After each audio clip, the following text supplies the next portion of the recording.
and welcome to my channel. I'm Mandy Grace, and today's video is another reading vlog. I think there's going to be a lot of these in October. It's fine.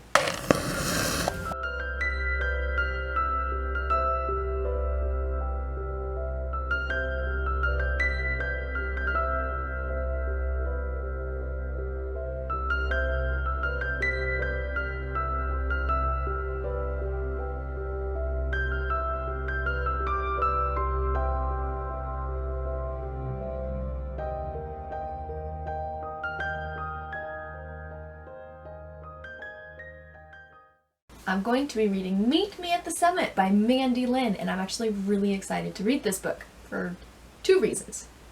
Maybe three? I don't know. One, it's Mandi Lynn, and I love her. Two, I got the book adventure box that Mandi put together with her book, so there will be gifts to open while I am reading. Shush! I'm yelling at my phone, but it's fine. Yeah, I have the book adventure box. I'll be opening gifts on specific pages. I'm excited. I think it will make for a fun vlog. We'll see. I don't remember what the third reason is that I might have been excited, but anyway, I'm excited. Now, I am also going into this slightly wary, so I love Mandi Lynn. Shush! I love Mandi Lynn. I like how I yell at it to shush, but I don't turn off the notifications. Anyway, yes, I do. I love Mandi Lynn. I've been following her on YouTube for like 6-ish years, all the way back when it was basically just her on AuthorTube, and she was the first AuthorTuber that I ever followed. She was the one that actually inspired me to make my own AuthorTube channel. I have great affection for Mandi Lynn. And then several years ago, she became my cover designer. She made gorgeous covers for Return to Sherwood and Return to Grace, and I loved the experience of working with her through that, and my love for her grew exponentially. So all of that is to say, I adore Mandi Lynn as a person, and I enjoy her advice and tips videos, and I love her cover design skills. She's amazing. But with her books, I kind of have mixed feelings. So with Essence and I Am Mercy, which are the first two, they were good, and they weren't badly written, and they weren't a bad story. But you can tell reading them that they're, I don't know how to describe this, but it's just, you get the feeling of inexperience as a writer, you know, which makes sense with Essence because she was young. And I honestly don't remember how long after that she wrote I Am Mercy, but the point is, they come across as young, inexperienced writing. To me, at least. I don't know how anyone else feels. But I liked them, I enjoyed them, they just weren't, like, great, you know? So there's that. But then, she wrote this little book called She's Not Here that I was insanely excited about. It's a psychological thriller, and I was like, this is the moment I have been waiting for, right? Because their books, the first two books up to that point were decent, but not like mind-blowing. But then she was like, I'm writing a psychological thriller. And then the way she talked about it on her YouTube channel, I lost my mind. I was so excited. And then I read it, which there is a reading vlog of, but I would not suggest that you go watch it because it's mostly me complaining because I did not like She's Not Here at all, not even a smidgen. So yes, I am excited to read this book, but because She's Not Here is the last book by Mandi Lynn that I read, I'm slightly wary. But this one's not a psychological thriller, so we won't run into the same like genre problems that I felt we ran into with the last one. Also, the backstory behind why and when she wrote this book just makes it really personal, and then the book adventure box just makes it fun. So like, I'm excited. I really am, and I hope it's good. I suppose at some point I should say spoilers ahead because I'm going to be talking about this book that I am reading. The formatting is so pretty in this book. I love that there's a little map of the road trip. I am a sucker for maps in books, mostly because I read a lot of fantasy, but this one just kind of cracked me up. Look how cute this is! I don't want to break into it, but I feel like I should. Open sesame! That sticker will not let go. How to use this box. Do not open the wrapped gifts until you reach the appropriate chapter. Cute sticker. Cute sticker. Signed book plate. Cute little roadmap thing. Another one of these. I have 4 million of them. Ooh, I don't have one of these ones yet. Bookmark! I have several of these, but I love using them, so this is great. Here we go. Gifts. Chapter 18. We're definitely not to chapter 18. After chapter 3, chapter 7, chapter 30, and chapter 9. This one's thick. Wonder what's in there. I actually have 2 sets of the stickers and the book plate because these ones, you know, came in the box. And then I also got these ones from the pre-order campaign because I pre-ordered the book. So I think I'm going to stick one of the book plates on one of the other Mandi Lynn books that I own because I have all 3. Technically now I suppose I have 4. So I'm going to put one in Meet Me at the Summit and then pick one of the other 3 to have the other book plate. Boom. Done. Now who deserves the honor? I'm not putting in She's Not Here. Whoa, this is not a good place to... Okay, it's crooked, it's fine. One-handed on half a bookshelf. That went really well. Here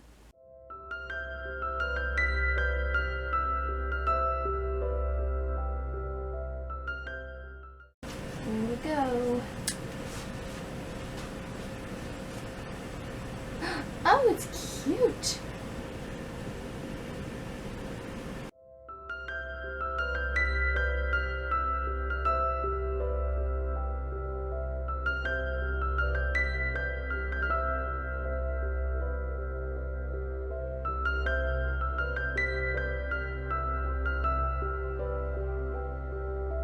I don't know if I've actually talked about anything that I've been reading yet, but the story is about this girl whose parents died, and her uncle sort of coerces her into going on this driving vacation that she kind of always wanted to go on anyway, and apparently her mom wanted to go on. Anyway, I just finished chapter 7, so I'm going to open the next gift, but I wanted to hop on and say that I did cry for the first time in chapter 7. I don't know what it was about the scene, but Marley was on the phone with her friend Lori, and they were discussing the trip and whether or not she was actually going to do this vacation thing, and I don't know what it was. I cried. Both of my parents are alive and well, so I don't know what that was about. But, yep, definitely got a bit emotional.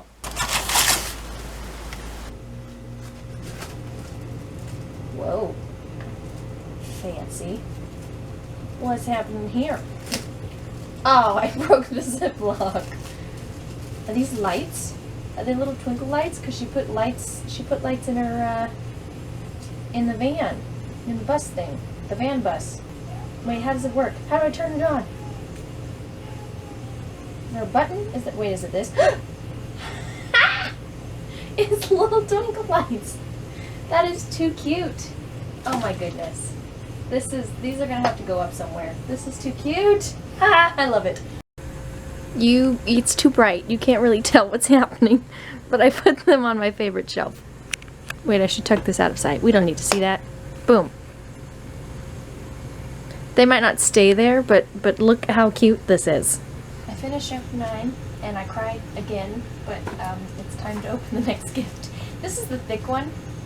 Feels kind of hard, like there's a plaque or something in here. I don't know. I really like the last one. Wait, hold on. Ah! I'm really loving the story too, and I love how it's like slowly coming out that everyone was behind the plan to like get her to go on this trip. Aw, cute. It's got the bus on it.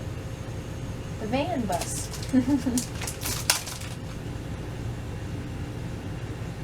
This is a really random note, but Marley had to stop halfway on her way to her next destination, so she's sleeping in a Walmart parking lot.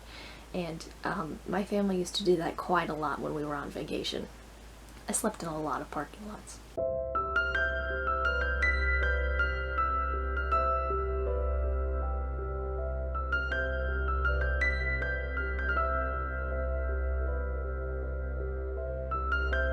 It is turning into a romance, you guys, which is not necessarily a bad thing.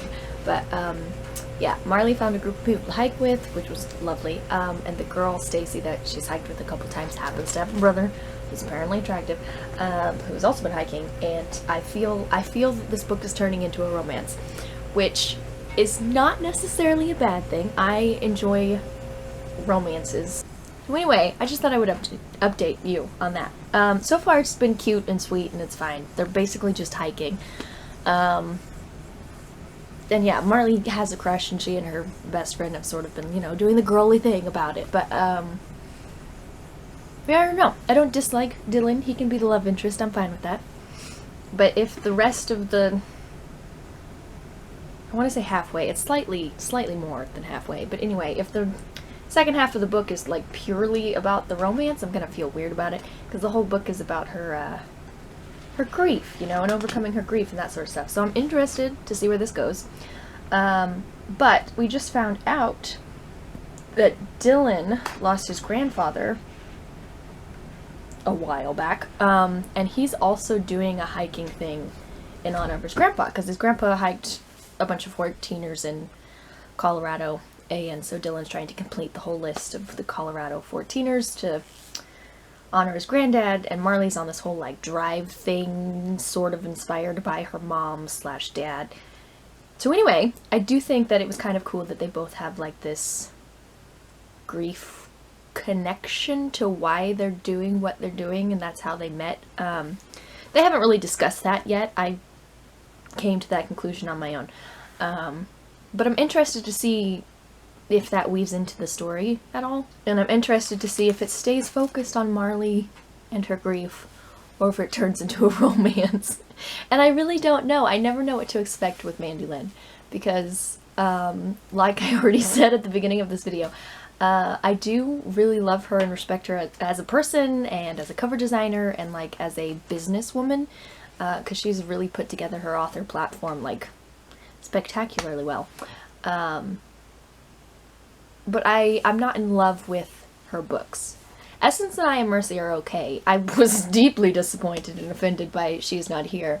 So I don't know. I don't know what to expect. And honestly, the first half of the book has been really enjoyable, and I've really liked it, and it's been well written. And I feel bad to say that kind of surprises me, but because She's Not Here is the last one that I read, and it was just not great. Yeah, it did really take me by surprise how much I'm enjoying reading this book.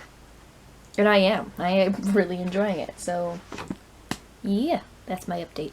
Okay, this is a small thing, but it made me laugh, so I had to add it. They made it to the peak of this mountain in Colorado, and Marley starts looking around and taking in the beautiful view, and here's how the description starts off. Here in the Rocky Mountains, yes, the mountains are rocky. There's much more to that sentence, but that's the way it started, and I laughed. Okay, I was in the middle of an emotional scene, and I was crying, and Marley's crying, and Dylan is being so perfect to get her through the grief and through her anxiety attacks and everything. I love him.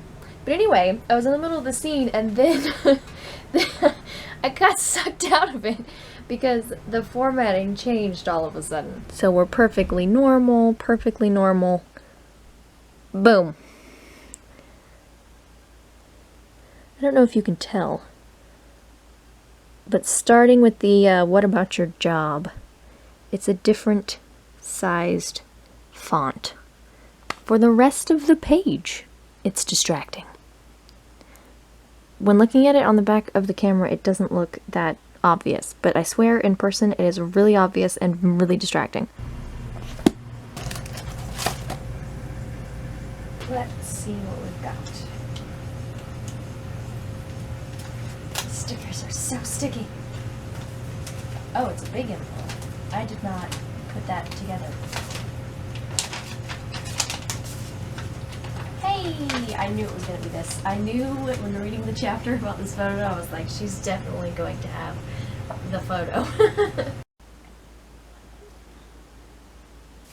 Marley is a photographer, and Every time the story focuses on a specific picture she's taking, I think that's what the gift is going to be, and I was right the last time. So I'm thinking that's what this is. It's probably a horse. Only one left.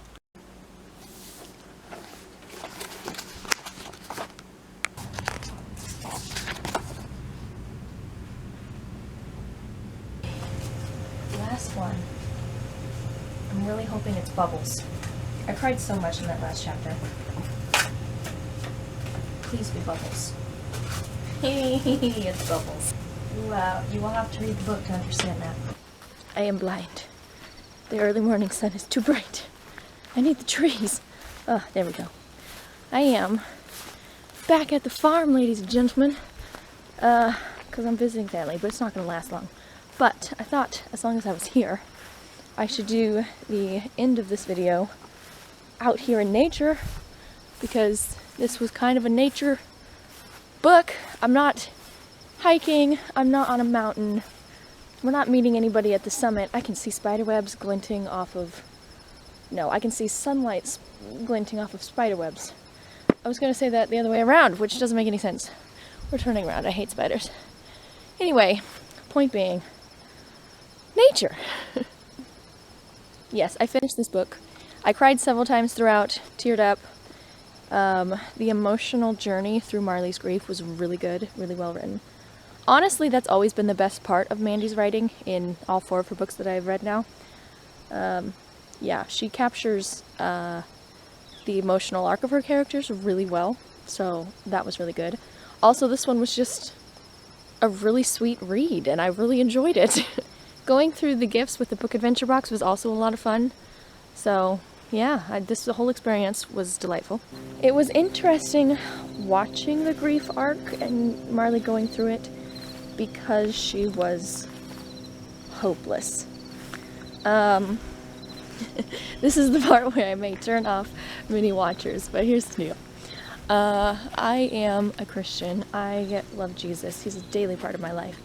And for me, when people in my life die, not that my parents are dead, but just people in general, it's sad and it hurts on some level, but also assuming they also know Jesus, I have hope. So it's not the end of the world, and there's never like moments of absolute despair of just like, I'm never gonna see this person again, they don't exist. So it was interesting watching someone try to overcome their grief when they don't actually have something to overcome it with. So it was interesting. It was a fascinating read. But it really struck me just how hopeless life would be without hope. That's what I was getting while I was reading this book. I was just like, huh. Because Marley she was just overwhelmed with despair.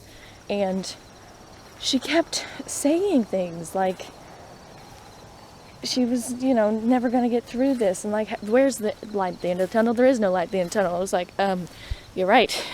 There is no light for you. So I was completely like, I don't know. I don't want to say like off topic because it was very on topic, but like it wasn't part of the story. But it's definitely something that struck me and that I was thinking about a lot throughout reading the book.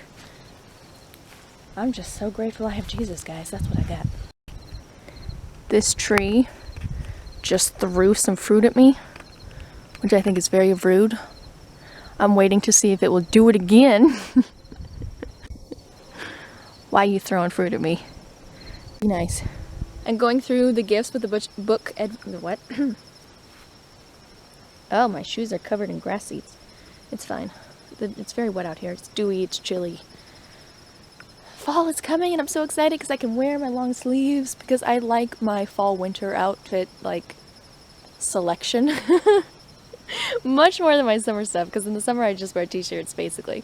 I don't have any, like, cute short-sleeved blouses. This is not on topic. What do we got? We got a crying baby. We need to wait. 2.